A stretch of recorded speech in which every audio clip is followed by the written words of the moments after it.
Hello friends, I am Ashok Mansuri. Welcome to pleasant learning. दोस्तों, हम लोग स्टैंडर्ड 9 साइंस में एटम्स एंड मॉलिक्यूल्स के बारे में डिस्कस कर रहे हैं। आज हमें एक टॉपिक पे डिस्कस करना है जिसका नाम है केमिकल फॉर्मूला। यहाँ पे मैंने नाम लिखा है कि राइटिंग केमिकल फॉर्मूला, माने कोई कॉम्बिनेशन आपको दिया गया है तो उसका, या तो फिर हम लोग उसको हिंदी में यौगिक बोल सकते हैं, तो उसकी केमिकल फॉर्मूला हम लोग कैसे लिख सकते हैं उसके बारे में आज हमें डिस्कशन करना है। अभी केमिकल फॉर्मूला की जरूरत क्यों पड़ी? तो दोस्तों, केमिस्ट्री के अंदर जो नाम होते हैं कंपोनेंट्स के, या तो फिर हम लोग बोल सकते हैं कि जो कॉम्बिनेशन होते हैं उसके नाम जो होते हैं वो थोड़े लंबे होते हैं। वो नाम बार बार बोलने से अच्छा है कि हम लोग उसकी कोई फॉर्मूला रख दे, ताकि हमें जो आगे डिस्कस करना है तो उसमें, या तो फिर हमें उसके बारे में डिटेल में स्टडी करना है, तो वही फॉर्मूला का यूज करके हम लोग वो आसानी से वो डिस्कशन कर सकते हैं। तो इसलिए केमिकल फॉर्मूला की जरूरत पड़ी। एक एग्जांपल देता हूं मैं आपको। मान लो कार्बन टेट्राक्लोराइड है, कार्बन टेट्राक्लोराइड, तो उससे बेटर है कि हम लोग उसको ऐसे ही लिख दे CCl4। तो यहाँ पे मैंने CCl4 लिखा है, तो इसका मतलब यही हो जाएगा कि हम लोग कार्बन टेट्राक्लोराइड के बारे में डिस्कशन कर रहे हैं।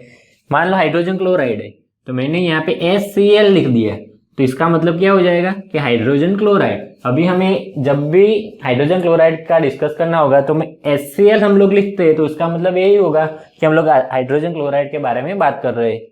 मान लेते हैं नमक होता है, उसको हम लोग बोलते हैं NaCl। तो NaCl जो है उसका नाम होता है सोडियम क्लोराइड। तो सोडियम क्लोराइड थोड़ा लंबा नाम है, तो उसकी जगह पे हम लोग NaCl ऐसा लिख सकते हैं। ऐसे कोई भी जो केमिकल कॉम्बिनेशन होते हैं उसका अगर हम लोग फॉर्मूला लिख दे तो उसके बारे में हमें स्टडी करने में थोड़ी आसानी रहेगी, इसलिए हमें केमिकल फॉर्मूला की जरूरत पड़ी। अभी केमिकल फॉर्मूला जो होती है वो लिखने के लिए हमें क्या करना पड़ेगा, तो उसके लिए हम लोग स्टेप बाय स्टेप समझेंगे। इसके कुछ रूल्स है, लेकिन हम लोग जो रूल्स है उसका रट्टा बिल्कुल नहीं लगाएंगे। हम लोग एग्जाम्पल लेके समझेंगे कि अगर ऐसे कॉम्बिनेशन आपको दिए गए तो उसका फॉर्मूला हम लोग ऐसे लिख सकते हैं। तो दोस्तों, केमिकल फॉर्मूला लिखने के लिए मान लो यहाँ पे आपको सोडियम क्लोराइड की केमिकल फॉर्मूला NaCl लिखनी है, तो उसमें क्या हुआ, तो यहाँ पे सोडियम क्लोराइड, तो आपको ये पता होना चाहिए कि सोडियम जो है उसका सिंबल क्या होता है, तो उसका सिंबल होता है Na। क्लोराइड का सिंबल क्या होता है Cl। माने क्या हुआ, अगर आपको कोई कॉम्बिनेशन की केमिकल फॉर्मूला लिखनी है तो उसके लिए आपके पास वो जो कॉम्बिनेशन है उसके अंदर कौन से एटम्स, या तो फिर हम लोग बोल सकते हैं कि उसके अंदर कौन से एलिमेंट्स है, उसके सिंबल आपको पता होने चाहिए। फॉर एग्जाम्पल, सोडियम क्लोराइड है तो आपको सोडियम का सिंबल Na होता है ये पता होना चाहिए, और क्लोराइड है तो उसका सिंबल Cl होता है ये आपको पता होना चाहिए। फॉर एग्जाम्पल, HCl है हाइड्रोजन क्लोराइड, तो आपको ये पता होना चाहिए कि हाइड्रोजन का सिंबल H होता है और क्लोराइड का सिंबल क्या होता है, Cl होता है। तो सबसे बेसिक जो रिक्वायरमेंट है इसके लिए वो क्या है, तो उसके जो जो कॉम्बिनेशन है उसके अंदर जो एलिमेंट्स है उसके जो सिंबल्स है वो हमें पता होने चाहिए, वो एलिमेंट्स के सिंबल हमें पता होने चाहिए, तब जाके हम लोग उसका केमिकल फॉर्मूला लिख सकते हैं। अभी हम लोग एक एग्जांपल लेते हैं। मान लेते हैं एक ऑक्टोपस है, आपके बुक में NCERT की जो बुक है उसमें दिया गया है। एक एग्जांपल है कि समझ लो ऑक्टोपस है, यहाँ पे मैं लिखता हूँ कि ऑक्टोपस के लिए मैं सिंबल यहाँ पे O लिखता हूँ, और सामने एक इंसान है, इंसान यानी कि ह्यूमन, ह्यूमन के लिए मैं यहाँ पे एक सिंबल लिखता हूँ H। अभी ये जो ऑक्टोपस है उसके पास टोटल 8 हैंड्स है। कितने हैंड्स है ऑक्टोपस के पास? टोटल 1 2 3 4 5 6 7 और 8। यहाँ पे मैंने डॉट करके यहाँ पे जो लिखा है वो क्या है, आपको ये समझना है कि ये ऑक्टोपस के हैंड है। टोटल 8 हैंड है, ऑक्टोपस के पास 8 हैंड्स है। सामने ह्यूमन है, ह्यूमन के पास मान लो यहाँ पे, मैं यहाँ पे चलो क्रॉस करके लिखता हूं, ह्यूमन के पास कितने? 2 हैंड्स होते हैं। अभी करना ये ही कि ऑक्टोपस के जो 8 हैंड्स है उसको ह्यूमन के 2 हैंड्स के साथ हैंडशेक करना है। तो ऐसा कुछ करना है कि यहाँ पे 8 के 8 हैंड्स, 8 के 8 हैंड्स बिजी होने चाहिए हैंडशेक करने में। तो अभी क्या होगा, ह्यूमन के पास कितने हैंड है? ह्यूमन के पास सिर्फ 2 हैंड्स है, ह्यूमन के पास सिर्फ 2 हैंड्स है। अभी 8 हैंड्स को यहाँ पे हैंडशेक करना है, तो अभी क्या होगा समझना, एक ह्यूमन है तो यहाँ पे एक हैंड यहाँ पे हुआ, एक हैंड यहाँ पे हुआ, यानी कि एक ह्यूमन है तो ऑक्टोपस के सिर्फ कितने 2 हैंड के साथ हैंडशेक होगा। अभी यहाँ पे ऑक्टोपस के पास टोटल 8 हैंड्स है, लेकिन ह्यूमन के पास तो 2 ही हैंड्स है, यानी कि यहाँ पे मेरे को कितने ह्यूमन चाहिए, H, यानी कि ये पहला ह्यूमन, दूसरा, तीसरा और चौथा, टोटल 4 ह्यूमन चाहिए, तब जाके सारे ह्यूमन के 2, यहाँ पे 2 और यहाँ पे 2, यानी कि ये 2, ये 2 और ये 2 और ऊपर वाले ये 2, तो टोटल तब जाके मेरे पास 8 हाथ हो गए, एंड तब जाके यहाँ पे ऑक्टोपस के सारे हाथ यहाँ पे हैंडशेक करने में बिजी हो जाएंगे। इन शॉर्ट ऑक्टोपस के पास कितने 8 हाथ है, सामने ह्यूमन के पास सिर्फ 2 ही हाथ है। अभी हैंडशेक करना है, ऑक्टोपस के सारे हाथ ह्यूमन के सारे हाथ के साथ हैंडशेक करने में बिजी कब हो गए, तो टोटल 4 ह्यूमन चाहिए। कितने ह्यूमन चाहिए, 4 ह्यूमन चाहिए, एंड ऑक्टोपस कितना है, 1 है। तो यहाँ पे अगर मुझे इसका समझने के लिए इसका मुझे केमिकल फॉर्मूला लिखना है तो मैं ऐसे लिख सकता हूं, कैसे, यहाँ पे ऑक्टोपस है तो ऑक्टोपस का सिंबल O लिखूंगा। हैंडशेक करने में इनको मिलने के लिए टोटल कितने ह्यूमन की जरूरत पड़ी, 4 की, तो यहाँ पे मैं लिखूंगा H, लेकिन कितने ह्यूमन, 4, तो यहाँ पे मेरा फॉर्मूला हो जाएगा OH4।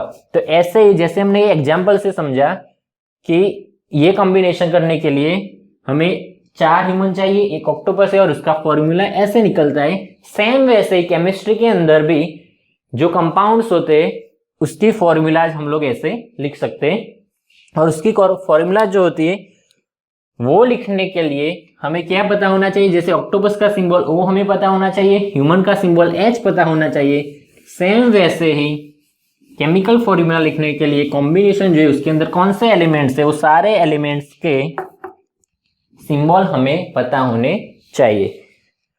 उसके बाद हमें क्या पता होना चाहिए, तो केमिकल फॉर्मूला लिखने के लिए हमें वैलेंसी पता होनी चाहिए।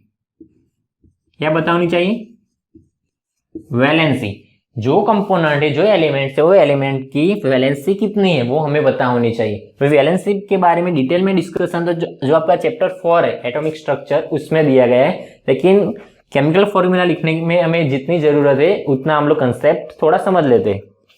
अभी दोस्तों वैलेंसी क्या होती है, तो वैलेंसी क्या होती है, तो कोई भी आप एटम ले लो, मान लेते हैं सोडियम,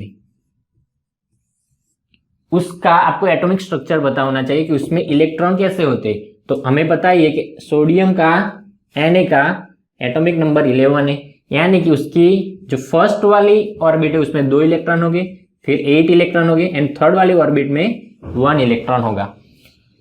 तो अभी वैलेंसी किसको बोलेंगे, तो वैलेंसी से पहले हमें वैलेंट इलेक्ट्रॉन के बारे में पता होना चाहिए। क्या, वैलेंट इलेक्ट्रॉन, ये जो एलिमेंट होता है उसका जो एटॉमिक स्ट्रक्चर होता है उसमें जो इलेक्ट्रॉन हम लोग रखते हैं उसमें जो सबसे बाहर वाली ऑर्बिट में जो इलेक्ट्रॉन है, सबसे बाहर वाली ऑर्बिट में जो इलेक्ट्रॉन है वो इलेक्ट्रॉन के नंबर को हम लोग बोलते हैं वैलेंट इलेक्ट्रॉन। यानी कि सोडियम के केस में वैलेंट इलेक्ट्रॉन कितने हुए, 1 हुआ। कोई और एक एग्जांपल लेते हैं, मान लो क्लोरीन है, उसका एटॉमिक नंबर 17 है, तो उसका इलेक्ट्रॉन जब हम लोग उसमें रखेंगे तो क्या होगा, 2 8 7, तो यहाँ पे वैलेंट इलेक्ट्रॉन कितने हुए, 7 हुए। वैलेंट इलेक्ट्रॉन ये केस में कितने हुए, 7। तो मैं उम्मीद करता हूं कि आप अच्छे से इसको समझ रहे वैलेंट इलेक्ट्रॉन के कंसेप्ट को। कैसे, कोई भी एटम है तो उसकी जो सबसे बाहर वाली ऑर्बिट है उसमें कितने इलेक्ट्रॉन है, वो इलेक्ट्रॉन के नंबर को हम लोग बोलते हैं वैलेंट इलेक्ट्रॉन। क्या बोलते हैं, वैलेंट इलेक्ट्रॉन। सोडियम है उसमें सबसे बाहर वाले ऑर्बिट में 1 इलेक्ट्रॉन है, क्लोरीन के केस में 7 इलेक्ट्रॉन है। तो सोडियम के केस में ये 1 जो है वो वैलेंट इलेक्ट्रॉन हुआ, क्लोरीन के केस में ये जो 7 है वो क्या हुआ, वैलेंट इलेक्ट्रॉन हुआ।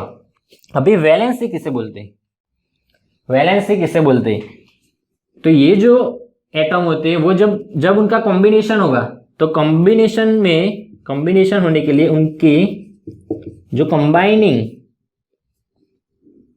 जो उनकी कंबाइनिंग कैपेसिटी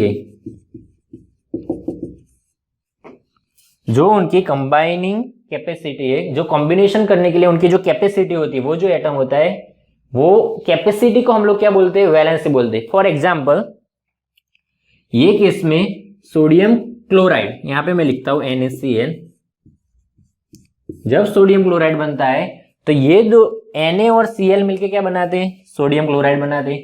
तो जब Na और Cl के बीच में क्या होता है, जो इलेक्ट्रॉन होता है वो आपस में, या तो फिर इलेक्ट्रॉन एक एटम होता है वो इलेक्ट्रॉन डोनेट करता है, जो दूसरा एटम होता है वो इलेक्ट्रॉन क्या करता है, उसके पास से इलेक्ट्रॉन ले लेता है।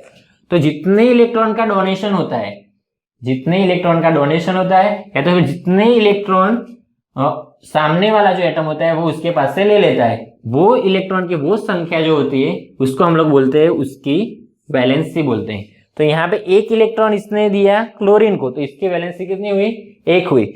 यहाँ पे क्लोरीन की वैलेंसी कितनी होगी, NaCl के केस में क्या होगा, यहाँ पे समझना, वैलेंट इलेक्ट्रॉन कितने, Na के केस में 1 है। तो यहाँ पे ये जो एक इलेक्ट्रॉन है सोडियम का, ये जो एक इलेक्ट्रॉन है ये क्या करता है, यहाँ पे जो क्लोरीन बैठा है जिसके पास उसके वैलेंट इलेक्ट्रॉन उसमें कितने, 7 है, उसके वैलेंट इलेक्ट्रॉन कितने, 7 है। यहाँ पे मैं लिखता हूँ 1 2 3 4 5 6 और 7।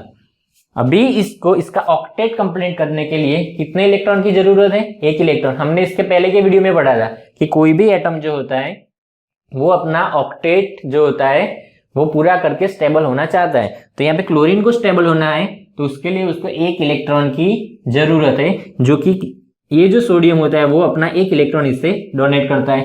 तो ये केस में क्या हुआ, सोडियम के केस में 281 माने 1 क्या था, वैलेंट इलेक्ट्रॉन था। क्लोरीन के केस में 287 क्या था, वैलेंट इलेक्ट्रॉन था। लेकिन वैलेंसी कितनी होगी, तो इनकी कंबाइनिंग कैपेसिटी कितनी है, सोडियम और क्लोरीन को जब हम लोग कंबाइन करते हैं तो कंबाइनिंग कैपेसिटी कितनी है। तो सोडियम कितने इलेक्ट्रॉन दे सकता है, तो सोडियम के पास सबसे जो आउटर उसकी ऑर्बिट है उसमें 1 इलेक्ट्रॉन है, तो ये 1 इलेक्ट्रॉन इसको देगा। तो ये जो सोडियम है उसकी कंबाइनिंग कैपेसिटी हुई कितनी, 1, माने इसकी वैलेंसी कितनी होगी, 1 होगी। सेम वैसे क्लोरीन के वैलेंट इलेक्ट्रॉन तो 7 है, लेकिन ये 7 इलेक्ट्रॉन सोडियम को तो नहीं दे रहा, लेकिन कंबाइन होने के लिए सिर्फ सोडियम के पास से एक ही इलेक्ट्रॉन ये ले रहा है, सोडियम के पास से सिर्फ एक ही इलेक्ट्रॉन क्लोरीन ले लेगा। ये जो सोडियम है जो इलेक्ट्रॉन डोनेट करेगा वो क्लोरीन वो इलेक्ट्रॉन ले लेगा। तो ये अपने ऑक्टेट कंप्लीट करने के लिए सिर्फ एक इलेक्ट्रॉन लेगा सोडियम के पास से, कितना, सिर्फ 1।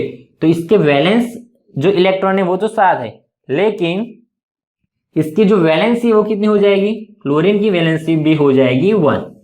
कितनी हो जाएगी, 1। इसलिए जब सोडियम जो होता है वो जब आयन बनता है तो उसको हम लोग लिखते हैं Na+, क्लोरीन जो आयन बनता है उसको लिखते हैं Cl-, Na+Cl-, और वो मिलके क्या बनाते हैं, NaCl।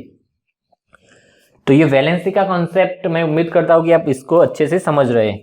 वैलेंसी क्या होती है तो उसके लिए आपको पता होना चाहिए उसके वैलेंट इलेक्ट्रॉन कितने, माने उसकी जो ऑर्बिट, एक्सटर्नल ऑर्बिट है उसमें कितने इलेक्ट्रॉन है उसको बोलते हैं वैलेंट इलेक्ट्रॉन। एंड कॉम्बिनेशन बनाने के लिए जो उनकी कंबाइनिंग कैपेसिटी होती है उसको हम लोग बोलते हैं उसकी वैलेंसी। समझ रहे हो वैलेंसी क्या है, तो जितने कॉम्बिनेशन बनाने के लिए जितने इलेक्ट्रॉन का डोनेशन होता है या तो फिर एक्सेप्टेंस होता है, दो एटम के बीच में कॉम्बिनेशन बनाने के लिए जितने इलेक्ट्रॉन का या तो फिर डोनेशन होता है या तो फिर एक्सेप्टेंस होता है, वो इलेक्ट्रॉन का जो नंबर है उसको बोलते हैं हम लोग उसकी क्या बोलते हैं, वैलेंसी। या तो फिर यहाँ पे तो क्या हुआ, ये जो सोडियम था वो क्या था, मेटल था, क्लोरीन था वो क्या था, नॉन मेटल था। एंड यहाँ पे जो हमें कॉम्बिनेशन मिला वो क्या है, आयोनिक कॉम्बिनेशन है। ये क्या है, आयोनिक कॉम्बिनेशन है। लेकिन मॉलिक्यूलर जो कॉम्बिनेशन होता है, मॉलिक्यूलर इसमें क्या होती है, मान लो HCl है, HCl, तो उसमें क्या होता है, दोनों के दोनों क्या है, दोनों के दोनों नॉन मेटल है, दोनों के दोनों क्या है, हाइड्रोजन एंड क्लोरीन दोनों के दोनों क्या है, नॉन मेटल है। तो ये केस में क्या होता है, हाइड्रोजन क्लोराइड के केस में क्या होता है, जो इलेक्ट्रॉन होता है हाइड्रोजन जो है उसके पास उसकी एक्सटर्नल ऑर्बिट में कितना, हाइड्रोजन जो है उसके पास उसकी एक्सटर्नल ऑर्बिट में 1 इलेक्ट्रॉन है, क्लोरीन जो है उसकी एक्सटर्नल ऑर्बिट में कितने, 7 इलेक्ट्रॉन है। अभी क्या होता है, ये अपना एक इलेक्ट्रॉन इसको डोनेट नहीं करेगा, क्योंकि हाइड्रोजन अपना एक इलेक्ट्रॉन इसको डोनेट कर देगा, तो उसके पास क्या बचेगा, कुछ नहीं बचेगा। क्लोरीन जो है उसके पास कितने 7 इलेक्ट्रॉन है, यानी कि वो भी अपने साथ में से कोई इलेक्ट्रॉन इसको डोनेट नहीं करेगा, क्योंकि उसको अपना ऑक्टेट कंप्लीट करने के लिए सिर्फ एक इलेक्ट्रॉन चाहिए। तो ये दोनों जो भाई भाई होते हैं वो आपस में मिलके क्या करते हैं, एक समझौता करते हैं कि भाई तुम, हाइड्रोजन को क्लोरीन बोलता है कि तुम्हारा एक इलेक्ट्रॉन मुझे दे दो, हाइड्रोजन बोलता है कि तुम्हारा एक इलेक्ट्रॉन, क्लोरीन को बोलता है कि तुम्हारा एक इलेक्ट्रॉन मुझे दे दो। तो अभी क्या होता है, इनके पास यहाँ पे मॉलिक्यूलर बॉन्ड हो जाता है।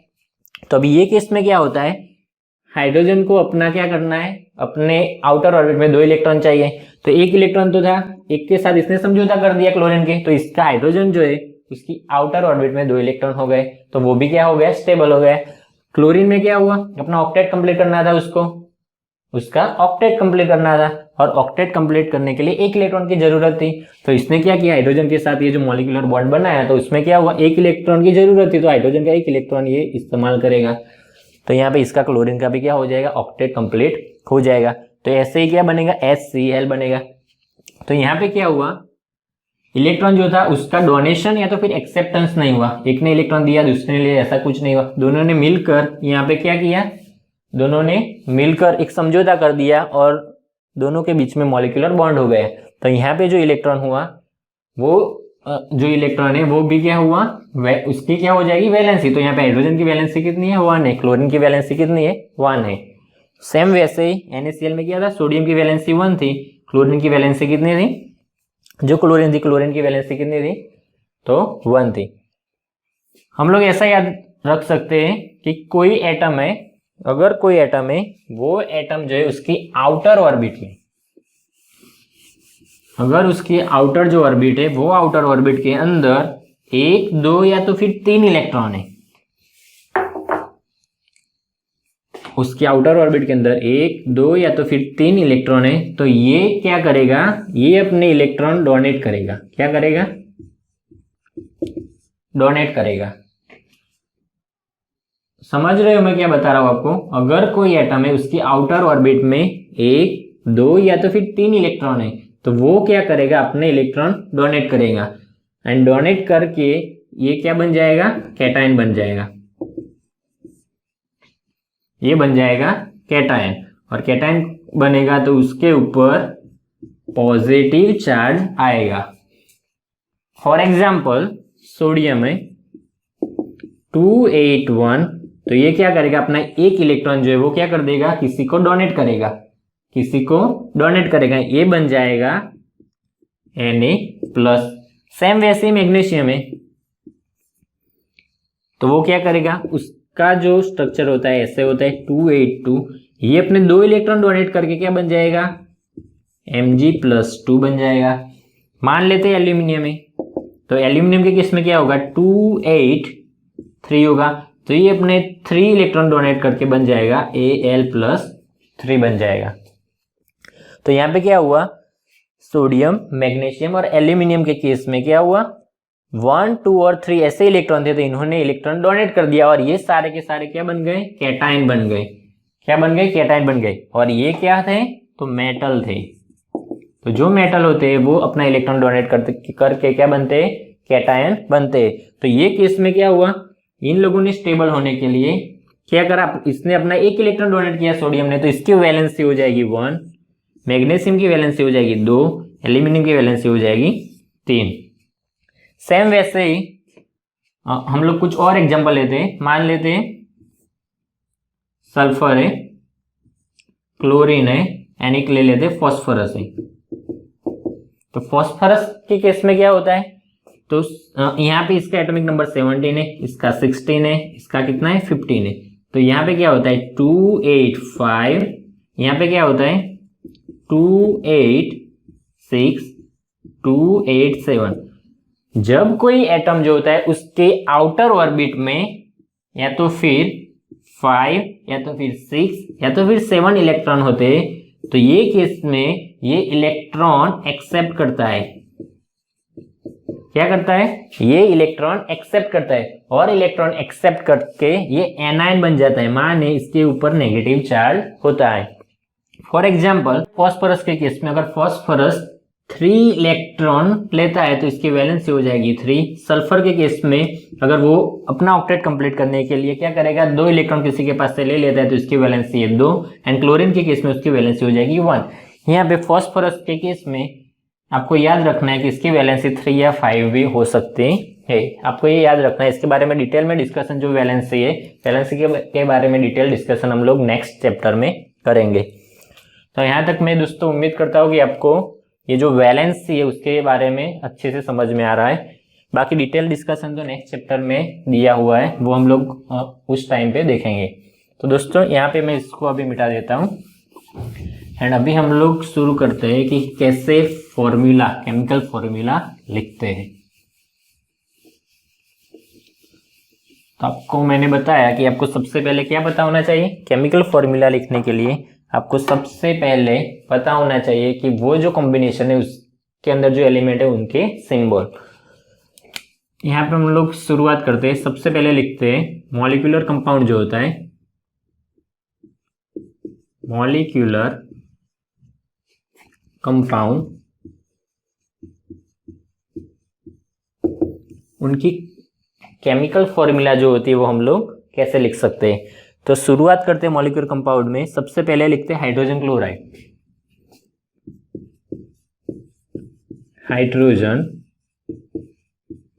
क्लोराइड, हाइड्रोजन क्लोराइड की फॉर्मूला हम लोग कैसे लिखेंगे, तो उसकी फॉर्मूला लिखने के लिए यहाँ पे देखना, अगर आपको ये पहले वाला जो हाइड्रोजन क्लोराइड वो समझ में आ गया तो बाकी जो आपको अगर कोई और मॉलिक्यूलर कंपाउंड दिया जाता है तो आप उसकी भी फॉर्मूला लिख पाओगे। तो आपको क्या करना है, यहाँ पे हाइड्रोजन है तो उसका एलिमेंट कौन सा है, हाइड्रोजन क्लोराइड में एलिमेंट कौन सा है, हाइड्रोजन, तो यहाँ पे उसका सिंबल लिखना है H। यहाँ पे आप सबसे पहले लिखोगे सिंबल, इसका सिंबल, और नीचे लिखनी है वैलेंसी। चलो हाइड्रोजन, यहाँ पे दूसरा क्या है, हाइड्रोजन क्लोराइड माने क्लोरीन है, तो यहाँ पे लिखना है क्लोरीन। समझ में आया। फर्स्ट स्टेप क्या करना है, हाइड्रोजन क्लोराइड आपको कोई कंपाउंड दिया गया है तो सबसे पहले क्या करना है, यहाँ पे उसके सिंबल लिखने हैं, नीचे उसकी वैलेंसी। चलो हाइड्रोजन की वैलेंसी कितनी है, 1 है, क्लोरीन की वैलेंसी कितनी है, 1। कैसे मुझे पता चला, तो जो क्लोरीन है यहाँ पे मैं लिखता हूँ हाइड्रोजन का एटॉमिक नंबर 1 है, यानी कि उसकी एक्सटर्नल ऑर्बिट में सिर्फ कितना, 1 इलेक्ट्रॉन है। क्लोरीन जो है यहाँ पे क्लोरीन लिखता हूँ, उसका एटॉमिक नंबर 17 है, उसकी एक्सटर्नल ऑर्बिट में कितने इलेक्ट्रॉन हो गए, तो 7 हो गए। क्यों, क्योंकि 2 8 7 होता है, तो यहाँ पे क्या होगा 1 2 3 4 5 6 एंड 7। हाइड्रोजन की एक्सटर्नल ऑर्बिट में सिर्फ कितने इलेक्ट्रॉन है, यहाँ पे मैं डॉट करके इसको शो करता हूँ, तो 1 इलेक्ट्रॉन है। तो अभी क्या होगा, ये दोनों के बीच में आपस में क्या होगा, यहाँ पे इसका एक इलेक्ट्रॉन और इसका एक इलेक्ट्रॉन क्या होगा, एक मॉलिक्यूलर बॉन्ड होगा, यानी कि ये अपना इलेक्ट्रॉन इसको देगा और ये अपना इलेक्ट्रॉन इसको देगा। दोनों ने मिलके क्या किया, क्लोरीन ने अपना ऑक्टेट कंप्लीट कर लिया, इसलिए इसके आउटर ऑर्बिट में 8 इलेक्ट्रॉन हो गए। यहाँ पे हाइड्रोजन जो था उसको अपना डुप्लेट कंप्लीट करना था, उसको 2 इलेक्ट्रॉन चाहिए थे, 1 इलेक्ट्रॉन तो उसके पास था ही, एक यहाँ से ले लिया, यानी कि क्या हुआ, 1 इलेक्ट्रॉन की दोनों ने क्या करी, भागीदारी करी।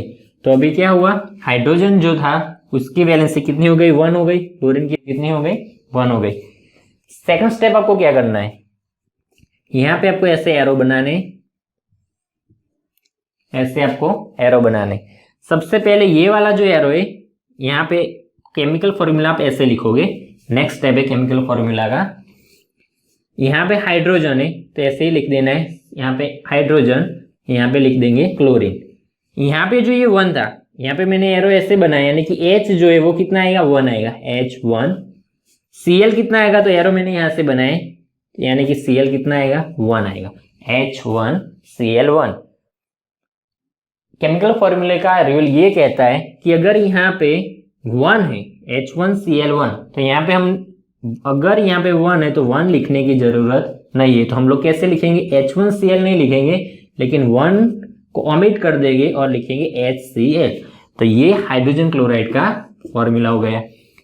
तो मॉलिक्यूलर कंपाउंड में आप कैसे लिखोगे, क्या करना है, मॉलिक्यूलर कंपाउंड में पहले तो क्या होते हैं, दोनों के दोनों जो होंगे वो नॉन मेटल ही होते हैं।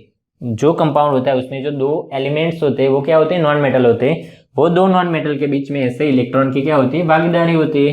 दोनों आपस में मिलके ऐसे एक बॉन्ड बनाते हैं जिसको हम लोग बोलते हैं मॉलिक्यूलर बॉन्ड। एंड उसकी फॉर्मूला लिखने के लिए क्या करना है, यहाँ पे सिंबल लिखेंगे हाइड्रोजन, यहाँ पे क्लोरीन, फिर क्या करना है, इसकी जो वैलेंसी होती है वो इसके नीचे, क्लोरीन की वैलेंसी उसके नीचे, फिर ऐसे एरो बनाना है, क्रॉस करना है। एंड फिर क्या करना है, ये 1 है यहाँ पे लिखना है, Cl के पास में ये 1 लिखना है। कहाँ पे 1 लिखेंगे, इसके राइट हैंड साइड में, इसके राइट हैंड साइड में नीचे, राइट हैंड साइड में बॉटम में हम लोग ऐसे लिखेंगे। अगर यहाँ पे 1 है तो 1 लिखने की जरूरत नहीं है। तो ये हमारा हो गया HCl। सेम वैसे ही नेक्स्ट एक एग्जांपल देखते हैं, हाइड्रोजन सल्फाइड।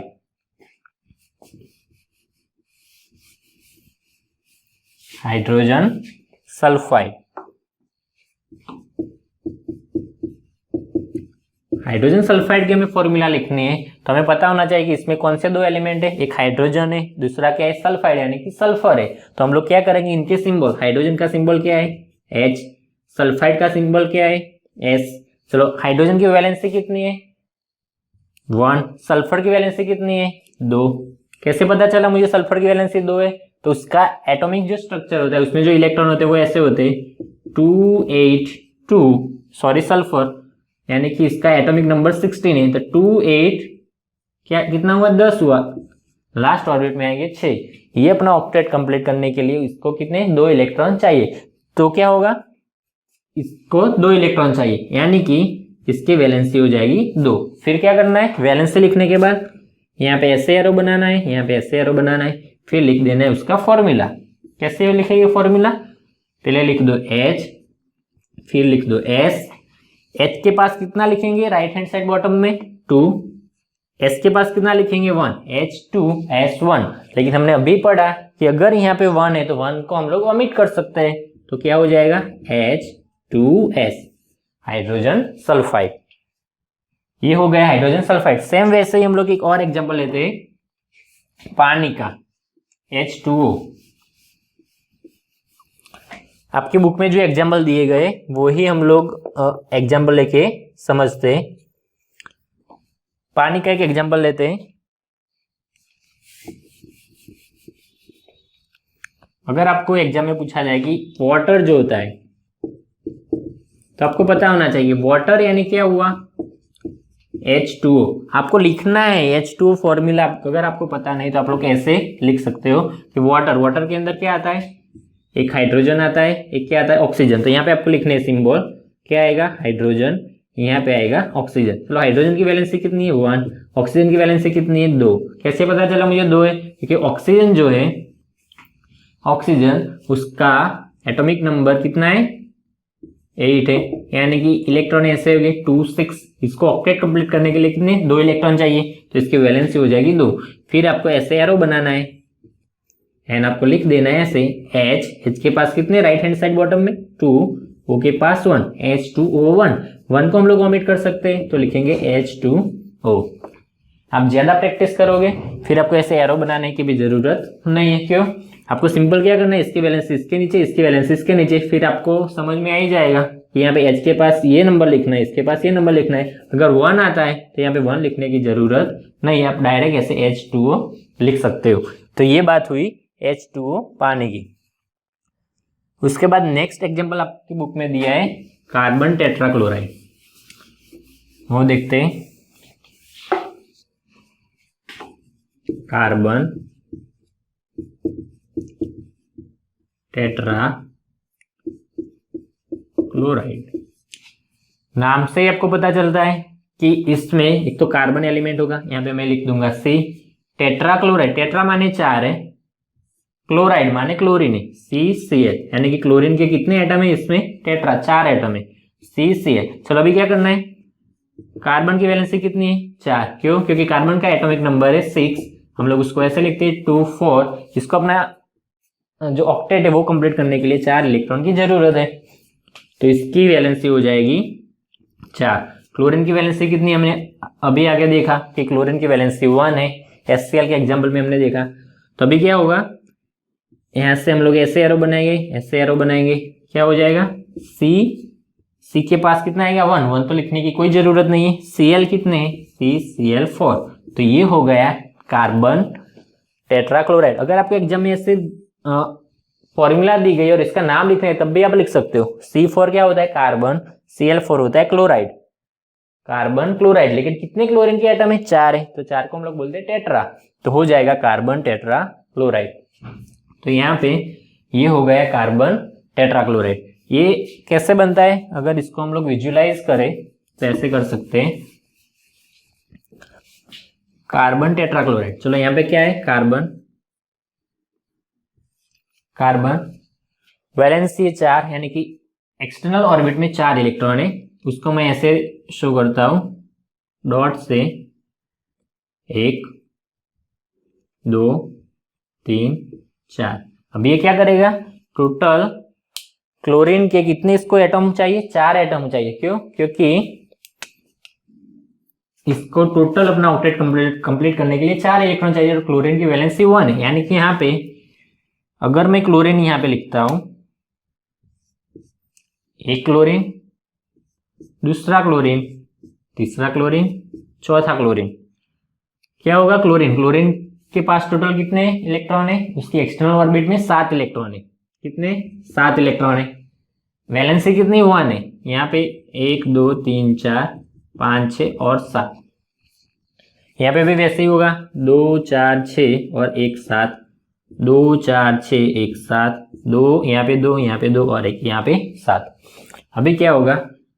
कार्बन क्या करेगा? अपना एक एटम, अपना जो एक इलेक्ट्रॉन है यहाँ पे एक बॉन्ड बनाएगा, एक बॉन्ड यहाँ पे बनाएगा, एक बॉन्ड यहाँ पे बनाएगा और एक बॉन्ड यहाँ पे बनाएगा। तो हो गया। क्लोरीन को कितने टोटल एटम चाहिए अपना ऑक्टेट कंप्लीट करने के लिए? 1। तो यहाँ पे तो ये इलेक्ट्रॉन यहाँ पे आ गया, यानी कि क्लोरीन का ऑक्टेट कंप्लीट हो गया। कार्बन को टोटल ऐसे कितने चाहिए थे? 4। तो कार्बन ने एक इलेक्ट्रॉन ये क्लोरीन के पास से लिया, एक इसके पास से, एक इसके पास से और एक इसके पास से, यानी कि CCl4 माने कार्बन टेट्राक्लोराइड में ऐसे इसका स्ट्रक्चर होता है कि ऐसे इसके अंदर कितने टोटल 1 2 3 और 4 बॉन्ड बनते हैं 4 क्लोरीन के साथ। ओके, तो ये बात करें हमने मॉलिक्यूलर कंपाउंड के बारे में। अभी नेक्स्ट देखते हैं, अगर मॉलिक्यूलर कंपाउंड के बारे में तो हमने ये बात कर ली। नेक्स्ट हम लोग देखते हैं आयोनिक कंपाउंड। हम लोग स्टेप बाय स्टेप ही आगे बढ़ेंगे। Ionic compound, ionic compound, ionic compound में क्या करना है? तो सेम यहाँ पे जो हमने करा वैसे ही करना है, सिर्फ यहाँ पे क्या आएगा? यहाँ पे आयोनिक कंपाउंड में क्या होगा? एक मेटल होगा, दूसरा नॉन मेटल होगा। मेटल अपने इलेक्ट्रॉन डोनेट करता है किसको? नॉन मेटल को। इसलिए मेटल इलेक्ट्रॉन डोनेट करके पॉजिटिव चार्ज उसके ऊपर आता है, नॉन मेटल के ऊपर इलेक्ट्रॉन लेता है, इसलिए नेगेटिव चार्ज आता है। एग्जाम्पल लेके समझते हैं। सोडियम क्लोराइड है, आपको फॉर्मूला लिखना है सोडियम क्लोराइड का। सोडियम क्लोराइड, तो आप क्या करोगे? सबसे पहले आपको क्या करना है? सेम वैसे ही जैसे हमने इसके आगे के एग्जांपल में करा था वैसे ही। आयनिक कंपाउंड सिर्फ इसमें ही डिफरेंट है कि आयनिक कंपाउंड में क्या होता है? तो दो जो एटम होते हैं उनके बीच में ये दो एटम के बीच में इलेक्ट्रॉन की क्या होता है? डोनेशन एंड एक्सेप्टेंस होता है। इसके पहले हमने जो मॉलिक्यूलर कंपाउंड देखा उसमें क्या था? जो इलेक्ट्रॉन थे दो एटम के, उनके बीच में क्या क्या हो रही थी? भागीदारी हो रही थी, दोनों आपस में समझौता कर रहे थे। यहाँ पे क्या होगा? चलो सबसे पहले क्या लिखना है? अगर इसका फॉर्मूला मुझे लिखना है तो आपको क्या पता होना चाहिए? सिंबल। नीचे हम लोग क्या लिखेंगे? जैसे हमने आगे के एग्जाम्पल में हम लोग वैलेंस से लिखते थे वैसे ही यहाँ पे हम लोग क्या लिखेंगे? चार्ज। इसके ऊपर क्या प्लस चार्ज है माइनस चार्ज है वो चार्ज हम लोग लिखेंगे, क्योंकि यहाँ पे क्या होता है? इलेक्ट्रॉन का एक्सेप्टेंस एंड डोनेशन होता है। चलो सोडियम क्लोराइड, तो सिंबल यानी कि सोडियम है एंड दूसरा क्या है? क्लोरीन है, तो सोडियम का सिंबल हो जाएगा Na, क्लोराइड में क्लोरीन का सिंबल हो जाएगा Cl। Na के ऊपर कितना चार्ज है? 281, यानी कि इसके ऊपर +1 चार्ज है, क्लोरीन के ऊपर कितना? -1 चार्ज है। फिर क्या करना है? ऐसे ही करना है, क्रॉस बनाना है, ऐसे एरो बनाना है। क्या हो जाएगा? इसका जब हमें फॉर्मूला लिखना है तो क्या करेंगे? Na कितना है? -1 Cl कितना है +1, Na-1Cl+1। लेकिन केमिकल फॉर्मूला लिखने में जो इनके रूल है वो ऐसा बोलते हैं कि आप जब फॉर्मूला लिखो तो उसके अंदर इसके जो साइन है, जो चिन्ह है, वो चिन्ह लिखने की कोई जरूरत नहीं है। यानी कि हम लोग यहाँ पे माइनस या तो फिर प्लस, माइनस या तो फिर प्लस के सिंबल हम लोग नहीं लिखेंगे। माने हम लोग कैसे लिखेंगे, सिर्फ ऐसे ही NaC, नहीं तो 1 1। हमने आगे अभी ही पढ़ा कि अगर यहाँ पे 1 है तो 1 भी लिखने की जरूरत नहीं है, तो क्या हो जाएगा NaCl। तो ये आपका फॉर्मूला हो गया NaCl। ये सिर्फ समझने के लिए। मैग्नीशियम क्लोराइड का हम लोग फॉर्मूला कैसे लिखेंगे। मैग्नीशियम क्लोराइड जैसे नाम में क्या है, मैग्नीशियम, यानी कि एक मैग्नीशियम का एलिमेंट तो इसके अंदर है, मैग्नीशियम क्लोराइड। तो आपको क्या करना है, सबसे पहले सिंबल लिखने, उसके बाद उसके ऊपर क्या चार्ज है वो लिखना है। जैसे हम लोग मॉलिक्यूलर कंपाउंड में वैलेंसी लिखते थे, सेम वैसे यहाँ पे हमें क्या करना है, चार्ज लिखना है। क्योंकि यहाँ पे क्या होता है, इलेक्ट्रॉन जो होते हैं वो आपस में क्या करते हैं, ये लोग एक जो होता है वो इलेक्ट्रॉन देता है, यानी कि डोनेशन करता है, सामने वाला इलेक्ट्रॉन क्या करता है, एक्सेप्ट करता है। इसलिए यहाँ पे हम लोग चार्ज लिखते हैं। चलो मैग्नीशियम, तो क्या आएगा, मैग्नीशियम क्लोराइड, क्या आएगा, क्लोरीन, यानी कि Cl। चलो इसके ऊपर चार्ज क्या है, मैग्नीशियम के ऊपर चार्ज +2 होगा ना, क्या होगा +2।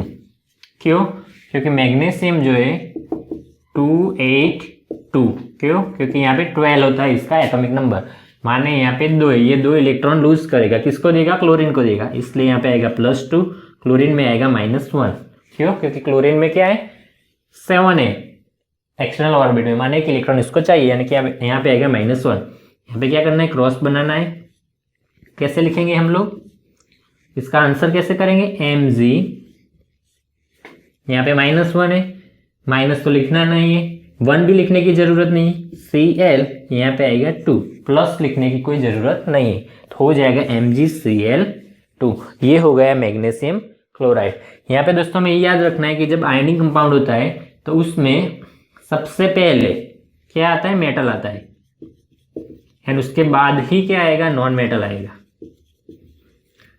MgCl2 यानी कि इसमें मैग्नीशियम क्या है, मेटल है, ये क्या है, क्लोरीन नॉन मेटल है। तो सबसे पहले मेटल आएगा, उसके बाद में क्या आएगा, नॉन मेटल आएगा। और ऐसे में इसके जो चार्ज होते हैं उसको राइट हैंड साइड बॉटम में लिखना है। नेक्स्ट एग्जांपल देखते हैं। नेक्स्ट एग्जांपल आपका है एल्यूमिनियम ऑक्साइड। एल्यूमिनियम ऑक्साइड देखते हैं।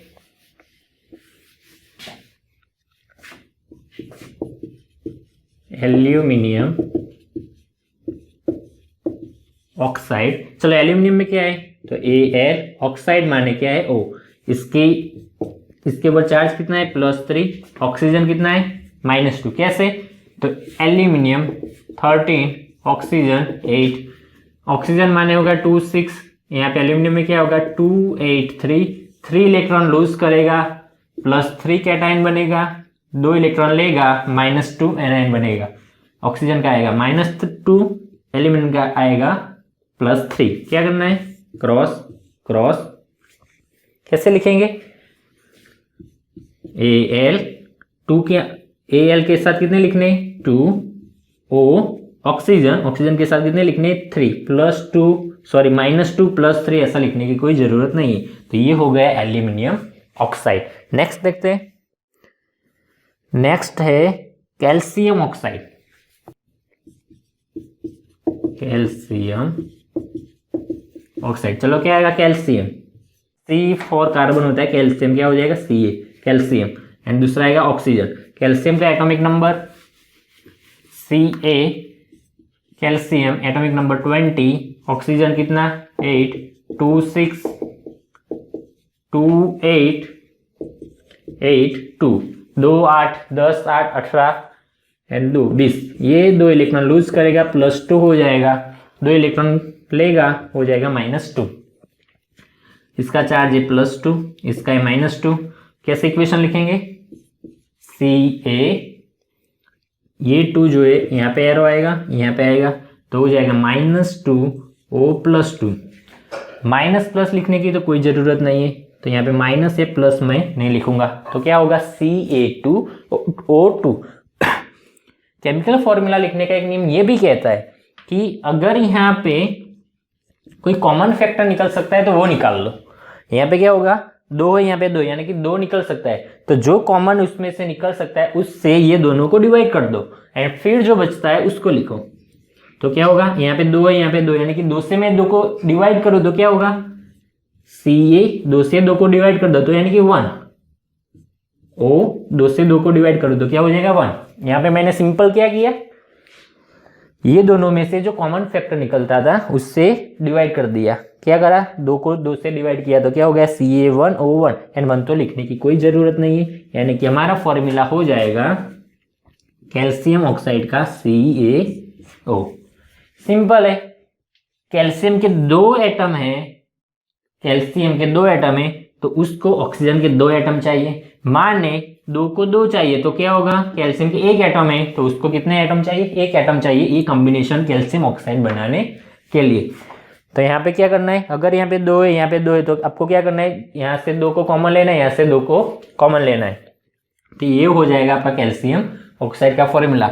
ये नियम में सिंपल एक नया रूल हमने क्या पढ़ा, क्या करना है, दोनों एटम के जो नंबर है नीचे हमने जो लिखे उसमें से जो कॉमन है उससे दोनों को डिवाइड कर दो, या तो फिर उसमें से कॉमन को, जो कॉमन निकलता है वो कॉमन फैक्टर को उसमें से ओमिट कर दो, तो यहाँ पे हो जाएगा कैल्शियम ऑक्साइड। तो ये हो गया आपका कैल्शियम ऑक्साइड का फॉर्मूला। नेक्स्ट देखते हैं, आपके बुक में दिया गया है सोडियम नाइट्रेट। नेक्स्ट दिया है सोडियम नाइट्रेट, इसमें थोड़ा समझना,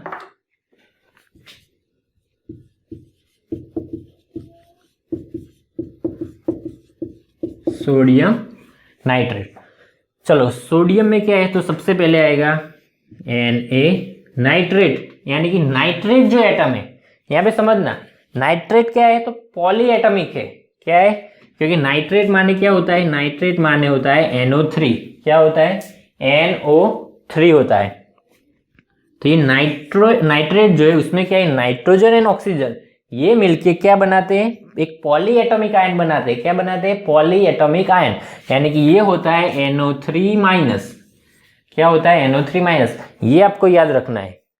नाइट्रेट माने क्या लिखते हैं हम लोग, उसको NO3 लिखते हैं, एंड उसके ऊपर चार्ज क्या आएगा, तो जो जो पॉली एटॉमिक आयन है उसके ऊपर जो चार्ज आता है वो आपको याद रखना पड़ेगा कि NO3 तो क्या होता है, NO3- होता है, -1 बोल सकते हैं उसको। तो यहाँ पे क्या होगा, NO3 उसका चार्ज कितना है, -1, Na का चार्ज है +1।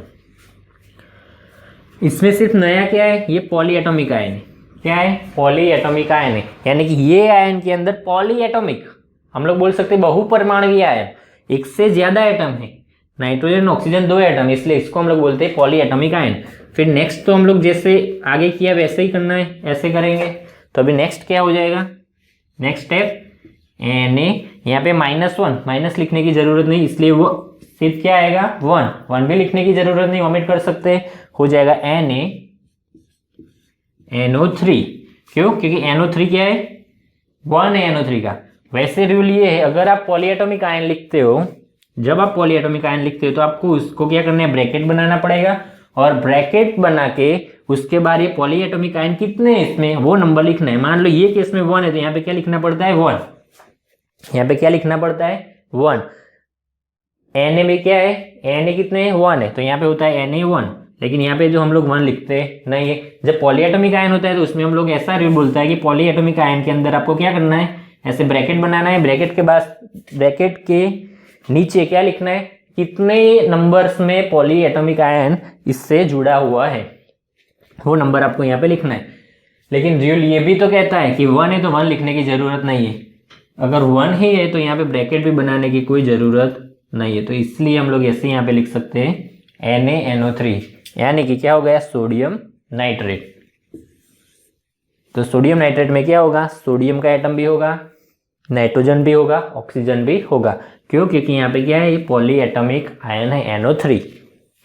अगर यहाँ पे मान लो यहाँ पे कोई एटम है, यहाँ पे 2 होते या तो फिर 3 होते, तो यहाँ पे अगर मुझे 2 लिखना है तो मुझे कंपलसरी यहाँ पे ब्रैकेट बनाना पड़ता। क्या करना पड़ता, ब्रैकेट बनाना पड़ता। अगर यहाँ पे क्या होते दो, समझ लो ऐसे कोई फॉर्मूला होती, फॉर एग्जाम्पल समझने के लिए यहाँ पे Na2 NO3 2SC कोई फॉर्मूला होती तो क्या होता, NO3 कितने NO3 के आयन हमें लेने, 2, तो यहाँ पे कंपलसरी ब्रैकेट बनाना पड़ता। यहाँ पे आप ऐसे नहीं लिख सकते Na2 NO3 फिर 2 ऐसे नहीं लिख सकते आप, आपको यहाँ पे कंपलसरी ब्रैकेट बनाना पड़ेगा। क्यों? क्योंकि इसके NO3 के कितने आए तो 2 आए, तो आपको ब्रैकेट बनाना पड़ेगा। लेकिन यहाँ पे हमारा फॉर्मूला क्या है, NO3 कितने 1 है, तो इसलिए 1 अगर है तो ब्रैकेट बनाने की कोई ज़रूरत नहीं है।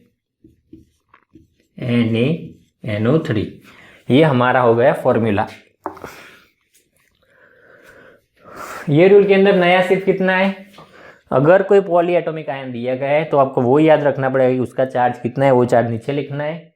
फिर अगर एक से ज़्यादा चार्ज है NO3 का, मान लो NO3 जो है उसके आयन के जो नंबर से वो एक से ज़्यादा है, तो आपको यहाँ पे ब्रैकेट बनाना पड़ेगा। ब्रैकेट बनाने के बाद जितने नंबर है वो नंबर लिखना पड़ेगा।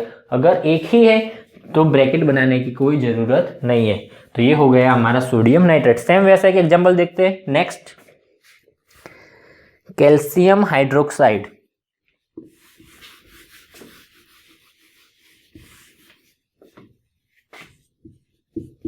कैल्शियम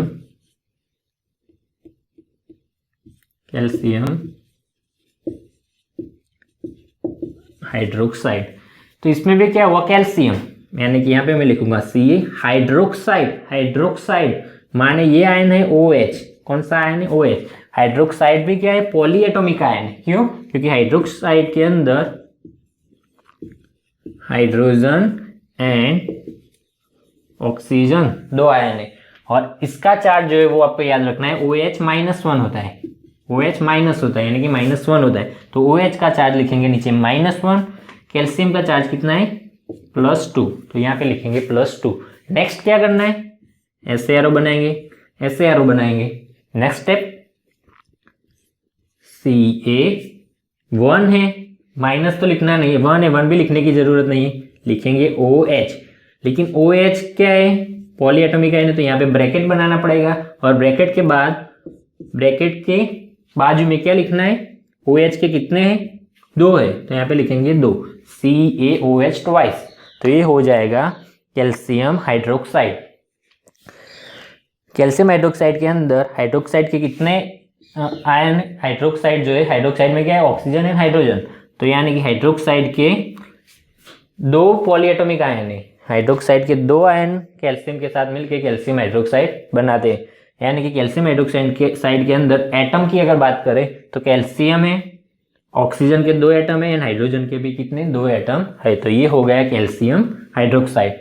तो आपको क्या करना है, अगर पॉली एटॉमिक आयन के जो नंबर 1 से ज़्यादा है तो आपको ब्रैकेट बनाना है, एंड उसके बाद नीचे आपको उसके नंबर्स लिखने हैं। नेक्स्ट एक एग्जांपल देखते हैं, सोडियम कार्बोनेट।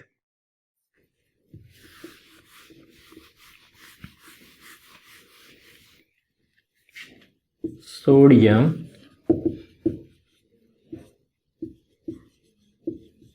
कार्बोनेट, चलो सोडियम कार्बोनेट की बात करें तो सोडियम माने क्या होगा, Na। कार्बोनेट माने क्या होता है, CO3। कार्बोनेट भी क्या है, कार्बन होता है एंड ऑक्सीजन होता है।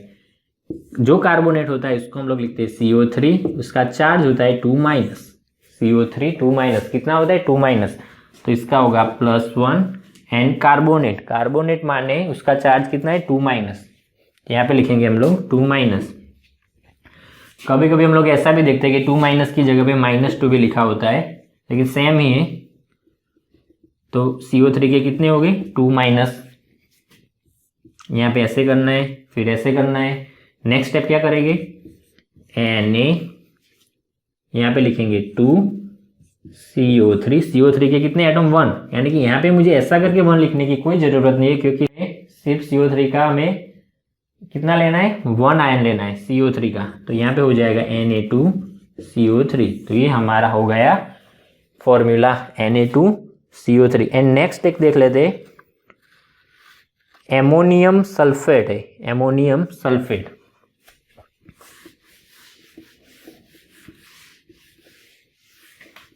उसमें क्या है, एमोनियम सल्फेट के अंदर, यस ये थोड़ा इंटरेस्टिंग है,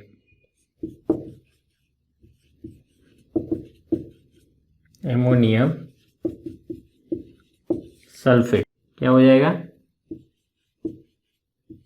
एमोनियम सल्फेट। एमोनियम सल्फेट में क्या होता है, तो दो आयन होते हैं, एक तो पॉलीएटॉमिक आयन NH4 होता है। एमोनियम माने क्या होता है, NH4, सल्फेट माने SO4, सल्फेट माने क्या होगा, SO4 होगा। एमोनियम क्या है, पॉलीएटॉमिक आयन है, यानी कि एमोनियम जो होता है, एमोनियम उसके अंदर नाइट्रोजन भी होता है एंड हाइड्रोजन भी होता है। एमोनियम जो पॉलीएटॉमिक आयन है उसमें क्या होता है, नाइट्रोजन भी होता है एंड हाइड्रोजन भी होता है, इसलिए ये बनाते हैं NH4 प्लस होता है। क्या होता है, NH4 प्लस होता है। सेम वैसे ही क्या होता है, SO4 2 माइनस होता है। सल्फेट में क्या होता है, सल्फर एंड ऑक्सीजन, इसका होता है SO4 2 माइनस, तो NH4 है तो इसका चार्ज है +1, इसका चार्ज है 2 माइनस। यहाँ पे अभी हमें क्या करना है, एरो बनाना है, ऐसे एरो बनाना है। हम लोग इक्वेशन लिखेंगे, NH4 ये क्या है, पॉलीएटॉमिक आयन है, तो यहाँ पे हमें ब्रैकेट बनाना है। क्यों, क्योंकि एक से ज्यादा यानी कि दो लेने, NH4 2, SO4 कितने आएगा 1, यानी कि यहाँ पे ब्रैकेट बना के मुझे ऐसे 1 लिखने की कोई ज़रूरत नहीं है, मैं सिंपल ऐसे लिख सकता हूँ NH4 2 SO4। तो ये हो गया एमोनियम सल्फेट का आपका केमिकल फॉर्मूला। तो यहाँ पे आपकी ये थियोरी कंप्लीट होती है।